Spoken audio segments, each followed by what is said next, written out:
tardes. El tema a revisar el día de hoy es con respecto a artritis reumatoide. Mi nombre es Joel Peláez Tronco, soy médico asistencial del Hospital 2 de Mayo. Entonces vamos a empezar la ponencia definiendo la enfermedad. La artritis reumatoide es una enfermedad sistémica autoinmune.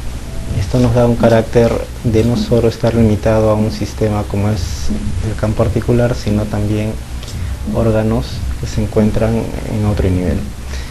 La característica principal que define la enfermedad es la inflamación articular persistente. Esto es debido a una pérdida de la tolerancia inmunológica, lo cual va a llevar a daño articular y consecuente pérdida de la función de la misma. Revisando variables epidemiológicas, es sabido de que la artritis reumatoide es prevalente y con mayor incidencia en el sexo femenino. Los reportes refieren una tasa comparativa entre mujeres y varones de 3 a 1 y una prevalencia mundial aceptada de 0.5 casos por 100.000 personas. Si comparamos estas tasas de prevalencia con la realidad peruana, vemos que existen valores muy similares entre artritis reumatoide en nuestro país y en otros países. Es así que, teniendo como marco de referencia a esta enfermedad, de tal manera vamos a tratar de explicar eventos importantes que puedan justificar el por qué nosotros indicamos determinada terapia específica basada en el conocimiento de la inmunología en esta enfermedad. Para que concurra la presencia de esta enfermedad tienen que estar presentes los diferentes factores.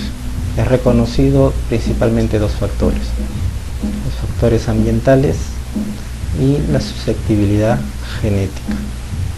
Entonces nosotros debemos poner énfasis en determinadas variables que van a concurrir en un paciente y así expresar la enfermedad. Un evento muy importante que hoy día es conocido es un proceso conocido como citrulinización, que no es otra cosa que una modificación a nivel de la cadena de aminoácidos, en el cual el aminoácido arginina es reemplazado por otro aminoácido llamado citrulina. Este proceso es importante y fundamental y es lo que hoy en día ha llevado a un gran conocimiento en el campo de la reumatología en cuanto a esta enfermedad. La citrulinización es principalmente la modificación estructural de proteínas que cuentan con este residuo de aminoácidos y es reemplazado por la citrulina, como ya se mencionó. La alteración de esta proteína va a llevar como consecuencia a una alteración en la función de las células inmunológicas, dentro de las cuales se encuentran células de la inmunidad innata y células de la inmunidad adquirida. Esta alteración en la función de estos grupos celulares trae como consecuencia final la presentación de inflamación articular o artritis. Entonces, previo al evento clínico, nosotros tenemos una serie de cambios que se van a encontrar mucho tiempo antes de la presentación de la enfermedad. Esta filmina lo que trata de manifestar es que la enfermedad no solo se limita al campo articular, sino también está enmarcada dentro de compromiso de otros órganos.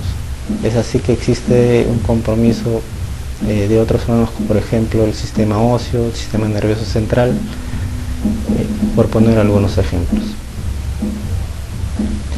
Entonces podemos resumir a la patogenia de la artritis reumatoide en la confluencia de 2 eventos principales, 2 factores importantes como son el factor genético y el factor ambiental, los cuales van a llevar como fin a la alteración en la respuesta inmunológica contra la sinovial. En una primera fase podemos ver nosotros que existe un proceso de daño articular, el cual aún no es posible diferenciarlo clínicamente de una entidad a otra. A este estadio se le conoce como artritis indiferenciada. Es importante el conocimiento de este estadio debido a que actualmente el tratamiento está orientado al diagnóstico temprano y por lo tanto iniciar un tratamiento temprano para modificar tempranamente la evolución de la enfermedad. Si nos referimos al factor genético, la importancia del mismo es que se ha demostrado que contribuye en más del 50% a la probabilidad de desarrollar artritis reumatoide. Existen genes muy fuertemente asociados, el principal es el gen HLA-DRB1 y bueno, diferentes serotipos que han sido reconocidos de acuerdo a la localidad y variable geográfica, si es que tomamos en cuenta esto. Y existen genes no asociados a HLA también, de los cuales merece atención el PTPN22, que es el mayormente referencial como cofactor o factor importante para la presentación de la enfermedad. Se les presenta una lista, una tabla en la cual figuran diferentes serotipos, diferentes subtipos de estas variables genéticas, como referencia en lo que existe actualmente en artritis reumatoide. En cuanto a factores ambientales, el factor más importante es el factor hormonal, por así decirlo. Esto trata de explicar el por qué las mujeres, comparativamente con los varones, presentan un mayor reporte de casos. Los estrógenos es conocido que estimulan el sistema inmunológico, y tratando de dar una explicación el por qué se presenta más en el sexo femenino es principalmente en base a hechos.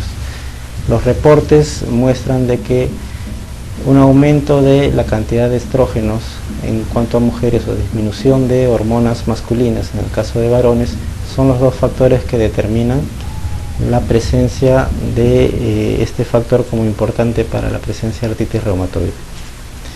Existen agentes infecciosos, virales son los que más se han descrito, pero también existen gérmenes bacterianos a tomar en cuenta. Ninguno de ellos son exclusivas en todos los casos de artritis reumatoide, sino son en cuanto a frecuencia los más reportados. De todos las noxas y tóxicos ambientales, el tabaco es el que se ha visto asociado a un mayor asociación y mayor número de casos reportados en cuanto a artritis reumatoide, porque incrementa la susceptibilidad a desarrollar la enfermedad. Además se relaciona la presencia de sustancias tipo citoquinas y tipo anticuerpos presentes en la enfermedad. No de menor importancia, también hay que recordar otros agentes ambientales como el sílice, aceites minerales, por ejemplo. Y bueno, teniendo como marco a la referencia del factor genético y el factor ambiental, propiamente vamos a describir lo que es el factor o los cambios a nivel inmunológico que me van a permitir entender en forma mucho más explícita el desarrollo de la enfermedad. Se debe recordar de que todo antígeno al ingresar a nuestro organismo va a estimular diferentes grupos celulares, del cual es de importancia mostrar la relación entre célula presentadora de antígeno y linfocito T.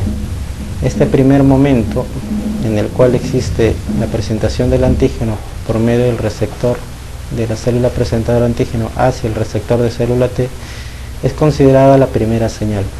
Aún es insuficiente para que el linfocito T inmaduro llegue a desarrollar sus efectos celulares. Se tiene que dar una segunda señal, el cual es mediado por otras moléculas también propias de las membranas de ambas células, para que se produzca la segunda señal. A esta segunda señal se le conoce como coestimulación, y es importante porque gracias a esta señal el linfocito T por fin es activado. Y seguimos en esta secuencia y nosotros vamos a poder identificar que una vez activado el linfocito T se produce una interrelación entre el linfocito B y célula presentadora de antígeno, formando una cadena en el cual existe liberación de diferentes moléculas como interleuquinas que van a proponer el que se mantenga la respuesta inmunológica sin una regulación adecuada. De recordar dentro de las moléculas más importantes al factor necrosis tumoral alfa como una molécula fundamental en el cual descansa y se apoya la terapia que existe actualmente. Como producto final de la liberación de estas moléculas se activan otros grupos celulares como fibroblastos, osteoclastos, células óseas, células cartilaginosas que nos van a dar toda la expresión clínica y radiológica que vemos en la enfermedad. En este gráfico ya podemos evidenciar que el linfocito B también forma parte importante de la enfermedad y no es solo la presencia o el producir anticuerpos la única función que se describe en esta célula, sino que también está asociado a la producción de factores solubles que por sí mismos van a dañar la sinovia. También puede actuar como célula presentadora de antígenos y bueno, también está descrito la activación del complemento, ¿no? Mediante la formación de complejos inmunológicos. Todo trae como consecuencia el daño articular. El osteoclasto es una célula importante en artritis reumatoide debido a que su activación va a favorecer la presencia de erosiones. El sistema activado, y a recordar, es el sistema conformado por la osteoprotegerina y RAN ligando. El equilibrio de estas dos moléculas va a ser importante para que se active el osteoclasto. La balanza se va a inclinar hacia una mayor liberación de RAN ligando y por lo tanto un mayor estímulo a nivel del osteoclasto. Un evento importante además es la angiogénesis. Existen factores de crecimiento endotelial que van a favorecer la presencia de neovasos a nivel de la sinovia. Punto importante actualmente debido a que mediante la determinación de esta neovascularización se va a proponer hacer diagnóstico temprano. Por lo tanto, en resumen, tenemos lo siguiente. En un primer momento las células presentadoras van a ser activadas, las cuales al reconocer antígenos los van a presentar a una clona de linfocitos T. Y subsecuentemente los linfocitos T van a ejercer una interrelación con diferentes grupos celulares que van a traer como consecuencia activar estas células efectoras, principalmente la sinovia, que es el blanco en artritis reumatoide. Como consecuencia de toda esta cascada inmunológica vemos que existe un predominio de células proinflamatorias en comparación con moléculas antiinflamatorias, ¿no? Y es así como empieza la enfermedad. Al final nosotros podemos ver eventos que son importantes recordar: la proliferación sinovial, el aumento de la vascularización, se entiende esto por la neoangiogénesis, y un grupo de células inflamatorias que pueden ser reconocidas en histología de estos pacientes. Recordar el término PANUS, que no hace nada más referencia al crecimiento y expansión de la sinovia a nivel del cartílago articular adyacente. Es un tejido infiltrante y que caracteriza a la artritis reumatoide establecida. Lo siguiente a revisar es con respecto a las manifestaciones clínicas. Bueno, la enfermedad de por sí se sobreentiende que existe un compromiso articular, el cual tiende a tener la característica de ser erosivo, de comprometer articulaciones periféricas principalmente. El patrón característico es un cuadro poliarticular que compromete articulaciones pequeñas, pero no olvidar que existen diferentes formas de presentación, como una forma de presentación olivoarticular y monoarticular, que se reportan en menor número de casos. Podemos ver que previo al inicio de la clínica existe una serie de eventos inmunológicos que van a suceder antes de que se produzca el daño articular. Es por esto que el conocimiento de estos hallazgos nos van a permitir entender el porqué de la terapia actualmente. Se muestran en estos gráficos manifestaciones articulares de la artritis reumatoide.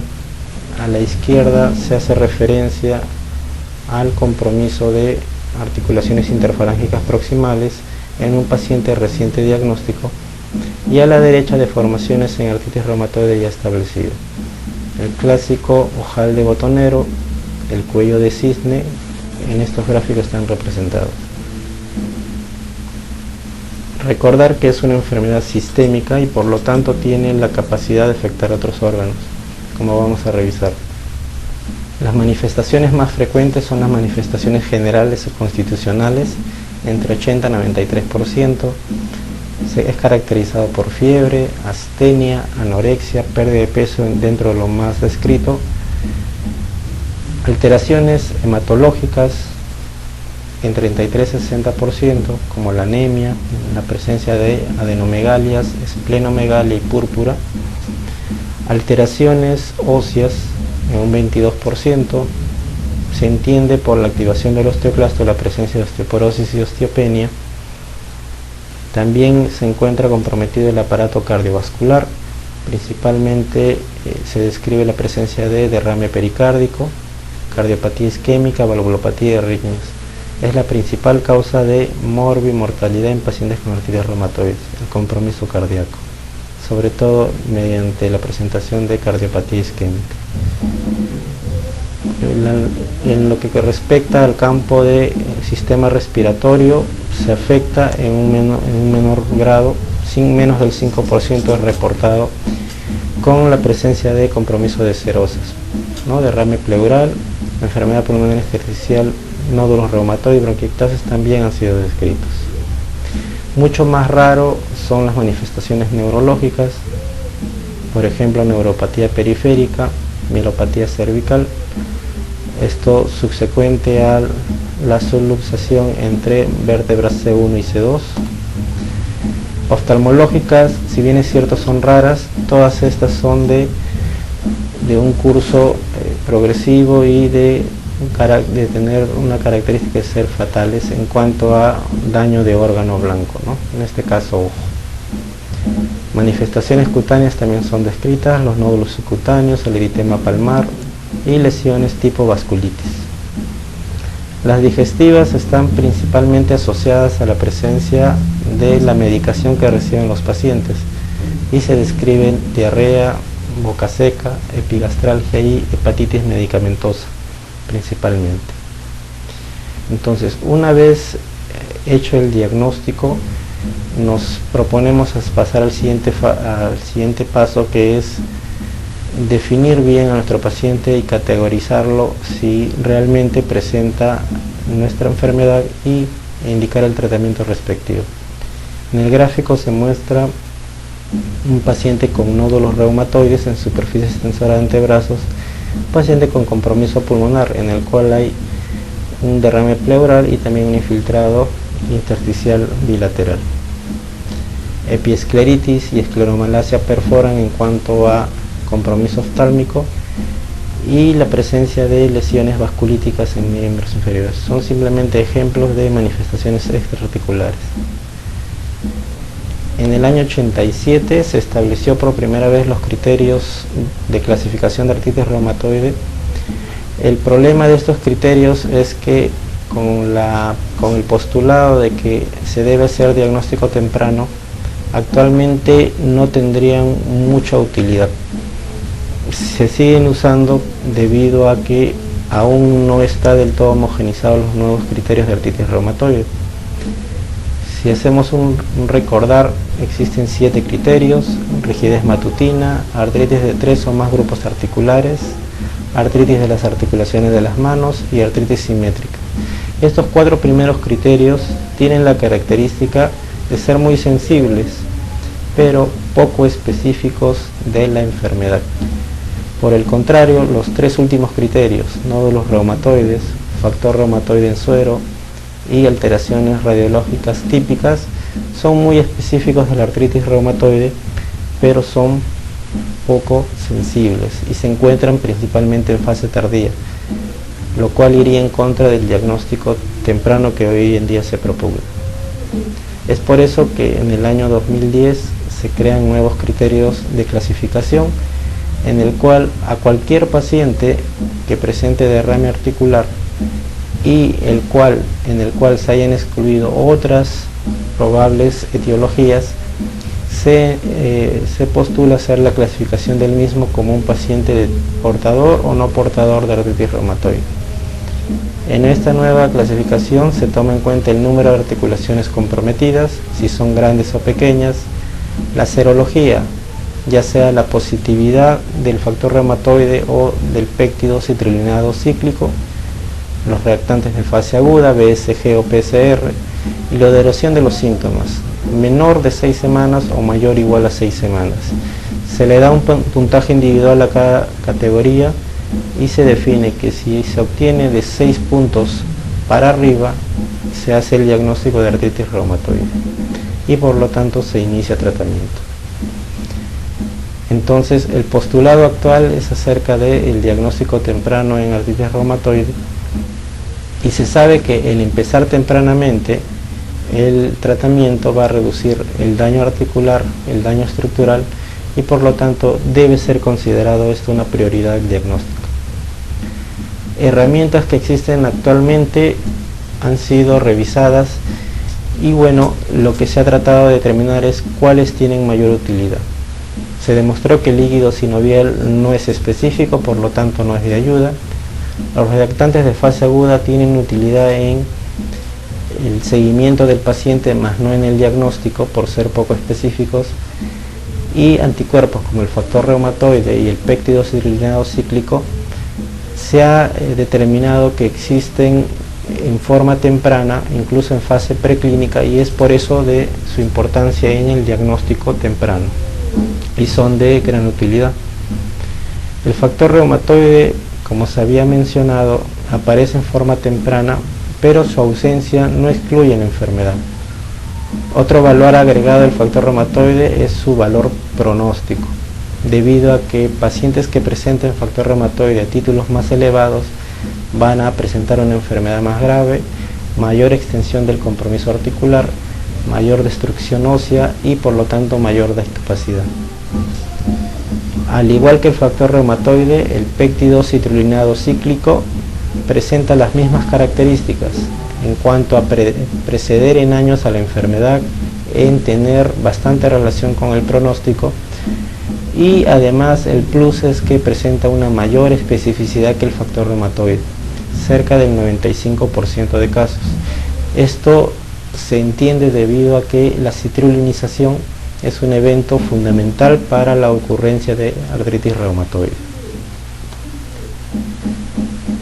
La neovascularización se mencionó que es un evento importante, principalmente porque hoy en día existe la posibilidad de determinar la presencia de este cambio mediante una técnica de imagen que es la ecografía. La ecografía con la técnica de Power Doppler permite localizar el aumento de la vascularización sinovial y por lo tanto detectarme actividad inflamatoria. Otra herramienta muy importante, al igual que la ecografía, que me permite ver daño estructural también, es la resonancia magnética.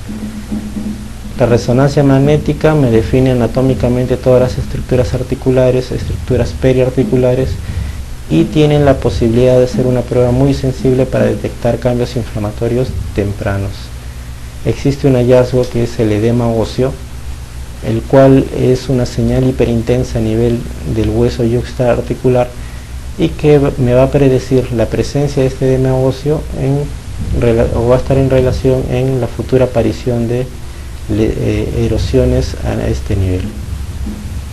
Entonces tenemos definidos los factores que son importantes y herramientas que son importantes para el diagnóstico temprano, como son la presencia de péptido citrullinado, factor reumatoide, el ultrasonido modo Power Doppler y la resonancia magnética.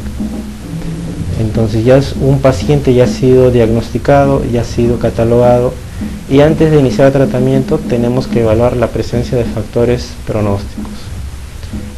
Entonces vamos a describir factores de mal pronóstico. En primer lugar tenemos factores sociodemográficos, dentro de los cuales se sabe que el ser de sexo femenino tiene peor pronóstico si lo comparamos con varones. La edad de inicio de enfermedad, A edades más tempranas, peor evolución de la enfermedad. A esto se refiere estas líneas. Bajo nivel de estudios, esto principalmente por la pobre adherencia al tratamiento. Los marcadores genéticos, ya habíamos identificado al HLA-DR1 y el PTPN22 como factores genéticos importantes. La presencia de estos le da un peor pronóstico al paciente. Y si hablamos de factores dependientes de la enfermedad, tenemos la presencia y la positividad del factor reumatoide y del péptido citrullinado cíclico, el número elevado de articulaciones hinchadas o tumefactas al momento del diagnóstico. A mayor número, peor pronóstico. Reactantes de fase aguda elevados en gran proporción, peor pronóstico. Que al momento de diagnosticar exista afectación de articulaciones grandes, como por ejemplo hombros y caderas, le da un peor pronóstico al paciente. Que en forma precoz o temprana aparezcan erosiones, se menciona que por debajo de los 2 años en encontrar erosiones le da un mal pronóstico al paciente. Y por último, en cuanto a factores dependientes de enfermedad, el que el paciente debute con manifestaciones extraarticulares le brinda un mal pronóstico, ¿no? Por ejemplo, la presencia de nódulos reumatoides, vasculitis, escleritis, entre las principales. Factores que dependen del tratamiento tienen que, en relación con el tiempo que uno brinda el tratamiento, si es insuficiente, el retraso en el inicio de fármacos modificadores de enfermedad. Anteriormente se seguía un esquema escalonado, se ha visto que eso no es conveniente y actualmente se propugna el inicio temprano de modificadores de la enfermedad. Los factores psicológicos y sociales tienen relación con adherencia a tratamiento. Entonces, pacientes con un cuadro depresivo o apoyo social inexistente o mínimo van a tener peor pronóstico. Bueno, ya enmarcado al paciente en cuanto a diagnóstico y en cuanto a factores de mal pronóstico, vamos a pasar a definir y a esclarecer un poco acerca del tratamiento. Bueno, el objetivo inicial en el tratamiento es inducir remisión de enfermedad o conseguir la mínima actividad inflamatoria posible, y el segundo objetivo o postulado es que todo paciente, una vez diagnosticado, debe ser tratado con drogas antirreumáticas modificadoras de enfermedad. Entonces, teniendo en cuenta estos dos postulados, es que vamos a referir acerca de las opciones terapéuticas. En este gráfico se hace un recuerdo acerca de los eventos inmunológicos iniciales y los blancos que se tienen en cuenta actualmente con respecto a la medicación existente en artritis reumatoide. Si lo vemos de esta manera, pudiese ser no muy específico en cuanto al orden, en cuanto al medicamento a elegir. Es por eso que se ha propuesto guías de esquemas terapéuticos, y de los cuales se les presenta el siguiente.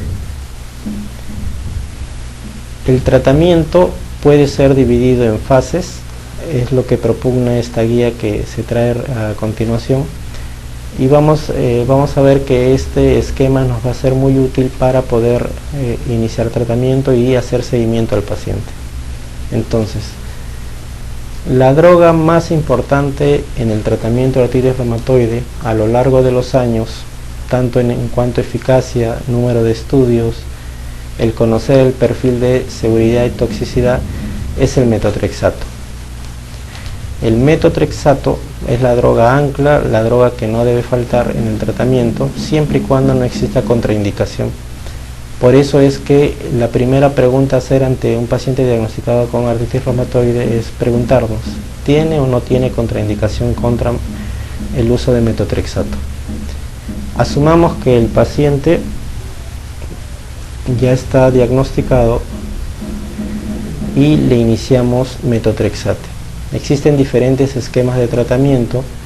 La idea en cuanto a metotrexate es llegar a una dosis óptima, entre 15 miligramos a 25 miligramos una vez a la semana, y esperamos un lapso de 3 a 6 meses para ver respuesta. uno puede ayudarse del uso o no de corticoides dependiendo de la actividad inflamatoria. En este punto los corticoides nos están sirviendo como un puente, un ancla para aliviar el dolor, para disminuir el proceso inflamatorio hasta que el metotrexato tenga o cumpla un efecto adecuado.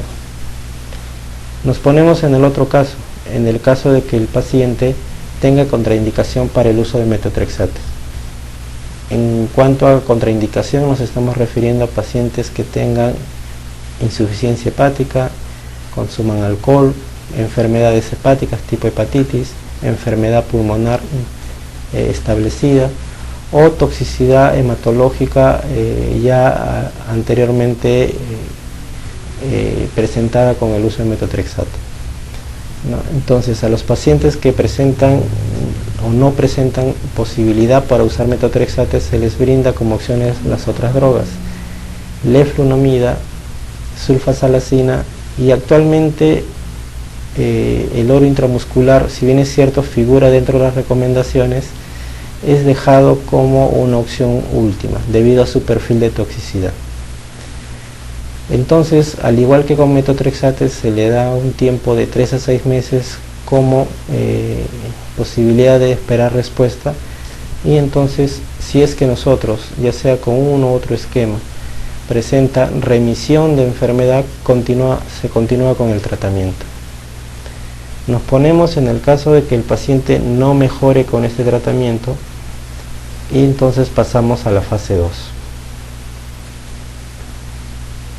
Bueno, acá se muestran un esquema en el cual se brinda información de las dosis recomendadas para las drogas de la primera fase, ¿no? Metotrexato, leflunomida, sulfasalacina, oro inyectable, y recordar que punto importante también es el uso de antimaláricos para casos menos graves.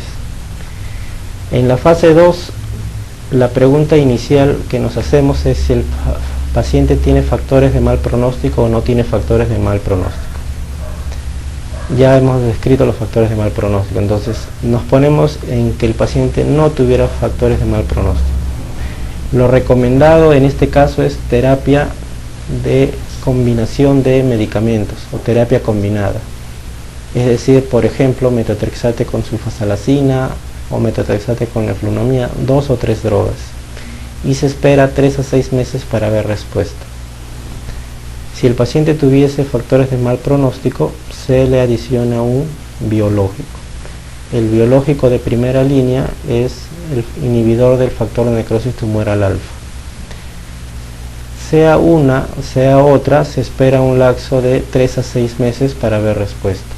Si existiese respuesta por parte del paciente, se continúa con el tratamiento. Si no existiese respuesta, se pasa a la fase 3, que es la última fase.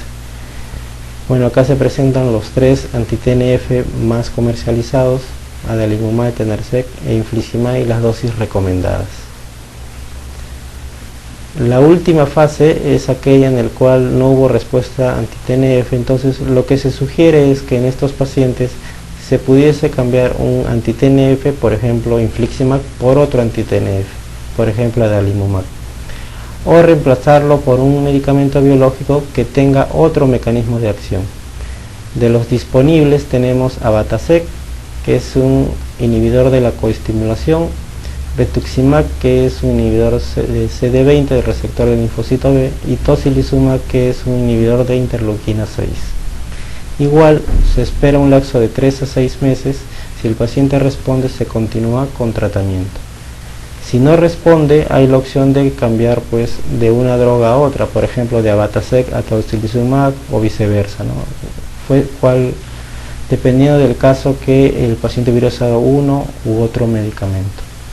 Y bueno, acá se hace referencia a los fármacos que se han mencionado en esta parte última, ¿no? Tocilizumab, abatacept, rituximab, y las dosis recomendadas. Bueno, finalizando, vemos que en pacientes que no responden a ninguno de estos esquemas, existen terapias en el cual existen estudios de fase 2, fase 3, dirigidas contra diferentes blancos celulares, que hoy en día existen como alternativas para fomentar una mayor respuesta de tratamiento, ¿no?